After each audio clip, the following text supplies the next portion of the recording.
पे एक नजर उन लोगों को हवा में हलचल करने वाला अभ्यास करते हुए देखा और उसी पल उसे उस कला का असली रहस्य समझ में आ गया। उनके जाने के बाद उसने 2 चॉपस्टिक उठाई और देखी हुई चालों की नकल में कुछ वार किए, लेकिन कुछ भी नहीं हुआ। उसे लगा कि शायद वह लड़की है, इसलिए उसमें मार्शल आर्ट सीखने की काबिलियत नहीं है। यही सोचकर वह निराश होकर वहां से चली गई। लेकिन जैसे ही वह आगे बढ़ी, उसी समय उसके हाथ से निकली चॉपस्टिक की ऊर्जा दूर पहाड़ों के दरवाजे को चीरती हुई हजारों मील दूर एक मंदिर को 2 हिस्सों में काट गई। यह सब दीवार पर बैठकर शराब पी रहे श्वेनवू गेट के मुखिया ने देख लिया। वह तुरंत उड़कर लड़की के सामने पहुंचा, उसे रोक लिया और बताया कि वह हजारों साल में एक बार मिलने वाली असाधारण प्रतिभा है। उसने कहा कि वह खुद दुनिया का सबसे शक्तिशाली व्यू शेंग है और अगर लड़की उसकी शिष्या बन जाए तो 3 साल के भीतर उसके शरीर में तलवार की आत्मा जाग जाएगी और वह 5 खजानों की उत्तराधिकारी बन सकती है। तब पूरा वुलिन उसके चरणों में होगा। लड़की ने कहा कि उसे कुछ दिन सोचने का समय चाहिए, क्योंकि बचपन से उसके पिता ने उसके मन में यह बात भर दी थी कि मार्शल आर्ट सिर्फ बेटों के लिए होती है। 8 साल की उम्र में पिता ने वारिस की तलाश में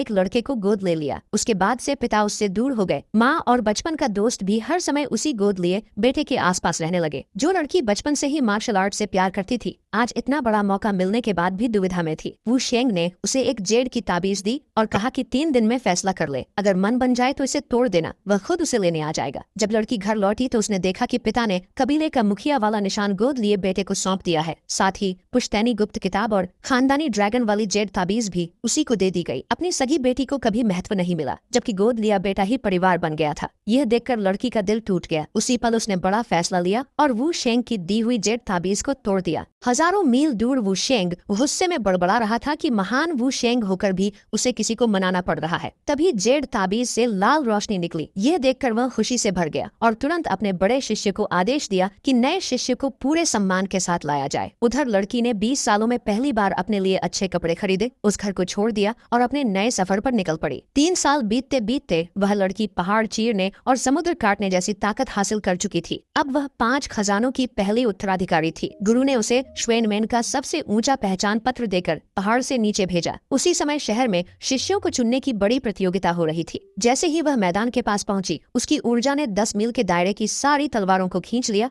और उसके लिए रास्ता बना दिया। यह देखकर सभी हैरान रह गए। तभी गोद लिया भाई भी सामने आया। अब सबको समझ आ गया कि आगे जबरदस्त तमाशा होने वाला है।